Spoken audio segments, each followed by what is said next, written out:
Σεβασμιότατε Αρχιεπίσκοπε Αμερικής και πνευματικές μας πατέρα, σεβασμιότατε Άγια Θειατήρων, Άγιοι Πατέρες, κύριε Αναπληρωτή Υπουργέ, κύριε Τζον Εγκρεπόντε, είναι για μένα μια ξεχωριστή στιγμή σημερινή, γιατί είναι η τελευταία φορά που έχω την τιμή και ευκαιρία να απευθυνθώ σε συνέδριο της Κληρικολαϊκής, γιατί σίγουρα δεν θα είμαι μαζί σας το 2010.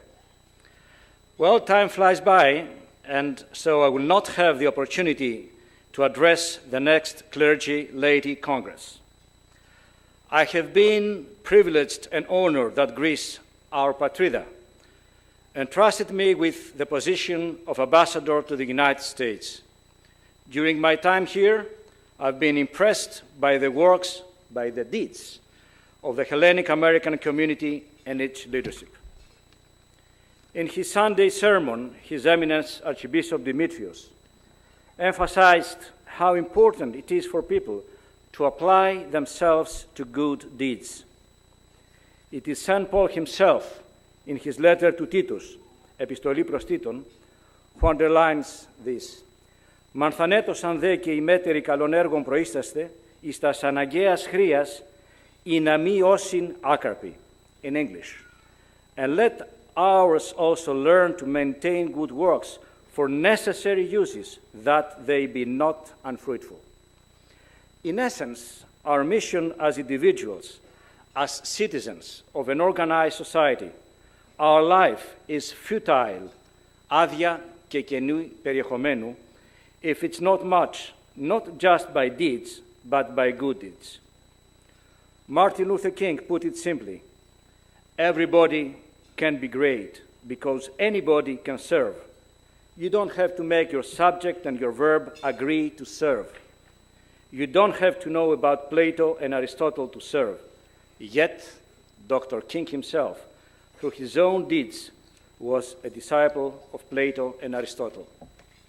This is one of the lessons that come to us from our Hellenic heritage and our faith. Throughout my life, including my professional one, I have questioned and doubted myself, feeling often vulnerable and uncertain about my judgments regarding events, facts, and at times my fellow men. And I have taken solace in the word of our faith. In the first epistle to Corinthians, where St. Paul addresses the issue of God and Spirit, he writes, «Ο δε πνευματικός ανακρίνει μεν πάντα, αυτός δε υπουδενός ανακρίνεται.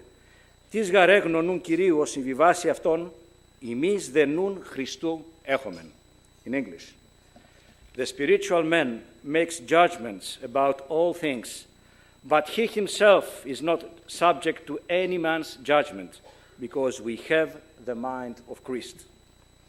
And when we wonder how our judgments, our decisions and deeds make us look in the eyes of the others, in his second epistle to Corinthians, St. Paul says, «Εύχομαι δε προς τον Θεόν μη ποιήσε ημάς κακόν, μηδέν, ουχή να ημείς δόκιμοι φανόμεν, αλλή να ημείς των καλών ποιείτε, ημείς δε ως αδόκιμοι όμεν. Ούγαρ δυνάμεθα τι κατά της αληθείας, αλλ' υπέρ της αληθείας». Not that people will see that we have stood the test, but that you will do what is right, even though we may seem to have failed. For we cannot do anything against the truth, but only for the truth. The love of truth and the importance of good works, of contributing, are ever-present values in Hellenic culture from antiquity to today.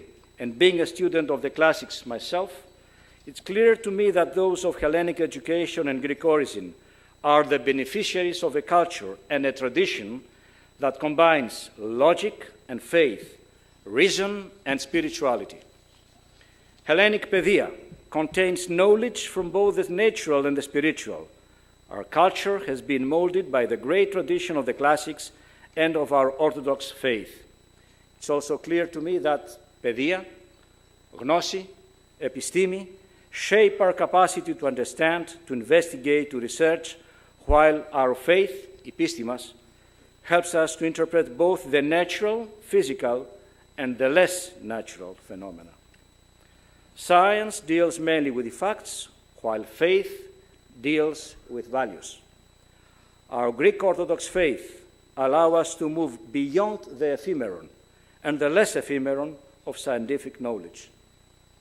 Hellenic education, more than any other, and I say that not motivated by some ethnocentric notion, gives us the pedia and the perfect combination of a values-based knowledge and εκπαίδευσης. It has given us an education and language which has contributed more than any other in the formulation of basic values, which till today, in the 21st century, continue to shape democratic institutions, the sense of personal individual duty for the good of the whole. And let me just say that there is no other example of two countries, Greece and the United States, whose foundations are similarly laid down on the same principles. In public service, the principle of serving and not being served.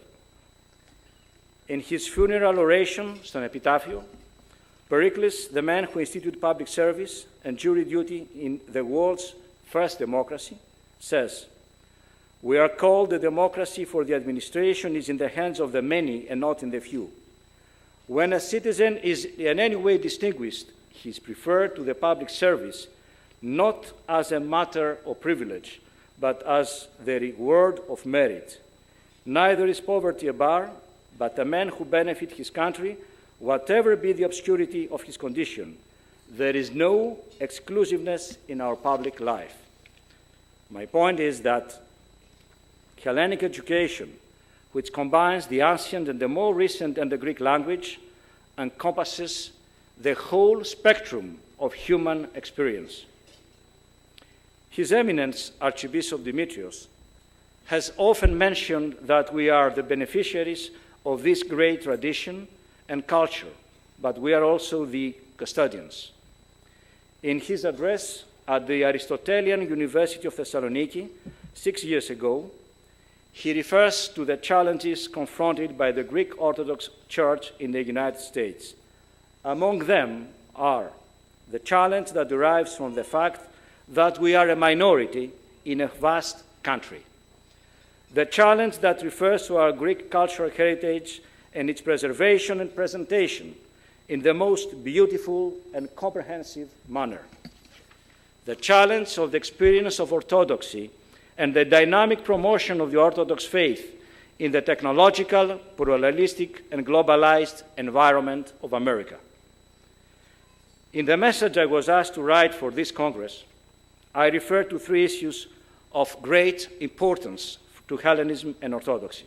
First, the plight του Οικουμενικού Πατριαρχείου Κωνσταντινούπολεως. The European judicial system just a few days ago, through the decision of the European Court of Human Rights, vindicated the Patriarchate.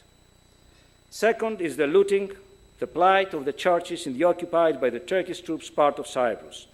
This anomaly against our faith and culture must come to an end. It's been exactly 34 years since the invasion and occupation of Cyprus. Third, the name issue of the former Yugoslav Republic of Macedonia. Just remember that Fyром's self-proclaimed Orthodox Church is a schismatic church not recognized by any other Orthodox church in the world. Dora Bakogianni, the foreign minister of Greece, properly said yesterday, referred to Fyром's leadership. They that they sow the wind shall reap the storm, and acknowledge is not very biblical, though it is. However, this storm has also been somehow helped by the lack of true understanding of Greece's stance. Last but not least, I would like to refer to three issues that concern all citizens of the world, irrespective of their religious affiliation. One is the issue of the climatic environmental cataclysm due to the lack of metron and logic that characterize human activities. Next is the widening gap of those who have and those who have not. Third is the slavery in its modern form, the heinous practice of human trafficking. All these issues are of grave concern to all of us, clergy and laity, because they offend and destroy the core values of our culture and faith, and might go as far as destroy the very ye, our earth, upon which we stand. Thank you for your indulgence.